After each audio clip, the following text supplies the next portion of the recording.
When people imagine protecting a spacecraft, they often picture something invisible: a glowing shield, a force field, or a cloud of energy that blocks everything from radiation to debris. It looks elegant and futuristic. The problem is that space does not work that way. For decades, scientists have looked for ways to protect spacecraft without relying on thick walls and heavy materials. Not because materials are bad, but because mass is expensive to launch. If a non-material shield worked, it would change space travel completely.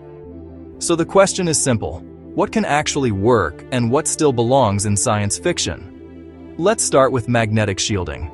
This is the most realistic non-material concept. The idea comes from Earth itself. Our planet is surrounded by a magnetic field that deflects charged particles from the sun. Without it, life on the surface would be impossible. So why not copy that idea on a spacecraft?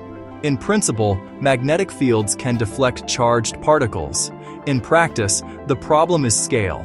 Earth's magnetic field works because it is planetary in size and powered by the motion of molten iron deep inside the planet. To create a similar effect around a spacecraft, you would need extremely strong magnetic fields.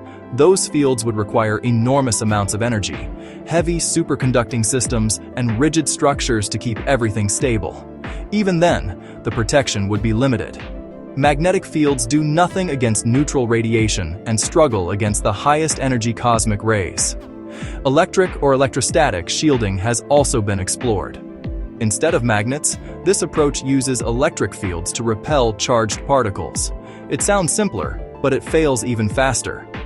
The fields needed to stop energetic radiation are so strong that they create secondary radiation when particles interact with them. They also attract plasma and destabilize the environment around the spacecraft. In practice, electrostatic shielding offers little real protection. Then, there are plasma-based ideas, often confused with plasma shields from science fiction. These concepts involve surrounding a spacecraft with a thin cloud of ionized gas. Plasma can interact with the solar wind, so the idea is to weaken incoming particles before they reach the spacecraft. The problem is density. The plasma would be far too thin to block anything dangerous. Increasing the density would require massive energy input and would quickly destabilize the system. Plasma spreads, cools, and escapes unless constantly confined.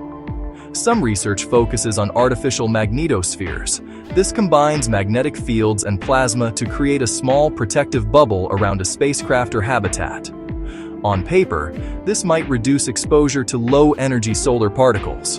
In reality, the bubble is difficult to stabilize, collapses easily, and offers little protection against the most dangerous radiation. Scaling it up makes the energy and mass requirements explode. Because blocking radiation is so hard, some strategies focus on avoidance instead of shielding. Spacecraft can change orientation, use storm shelters, or adjust mission timelines to avoid solar events. Astronauts on the International Space Station already do this. It works, but only for short bursts of radiation. It does nothing against the constant background of cosmic rays in deep space. After decades of study, a pattern is clear. Non-material shields all run into the same wall. Space radiation is extremely energetic. Many particles are neutral. Fields weaken with distance, and the energy required to maintain protection grows faster than spacecraft can realistically support.